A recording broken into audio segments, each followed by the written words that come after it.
आणि पुढची बातमी आहे बच्चू कडूंशी संबंधित।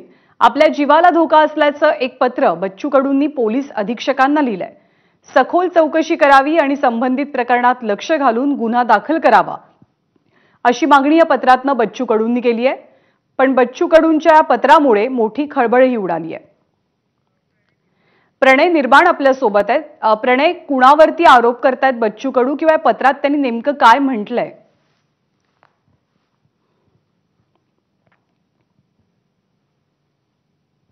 उडालेली आहे की मागील अनेक दिवसांपासून आमदार बच्चू कडू यांना निनावी फोन येत आहे की भाऊ तुमचा अपघात झालाय का, तुमची तब्येत कशी आहे, असे त्यांना फोन वारंवार येत आहे। जेव्हा मग त्यांनी माहिती काढली की नेमकं मला फोन का करताय, अपघात तर झालाच नाही, मग का फोन करताय, तर जेव्हा त्यांनी माहिती काढली तेव्हा त्यांना समजलं की त्यांना कोणीतरी अशी धमकी देतोय आणि तुम्हाला पाहून घेऊ, आता बच्चू कडू की बारी है, अशी त्यांना गुप्त माहिती त्यांच्या कार्यकर्त्यांनी काढून दिली त्यांना।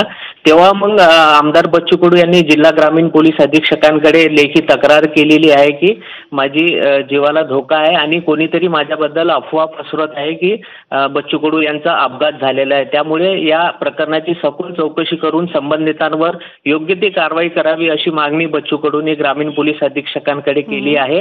आता पोलीस अधीक्षक याचा तपास करताय। आता माहिती पडेल की आपल्याला नेमकं या प्रकरणामागे कोण आहे ते। ज्ञानदा, धन्यवाद प्रणय या सगळ्या माहितीबद्दल। आणि या बातमीसोबत बुलेटिनमध्ये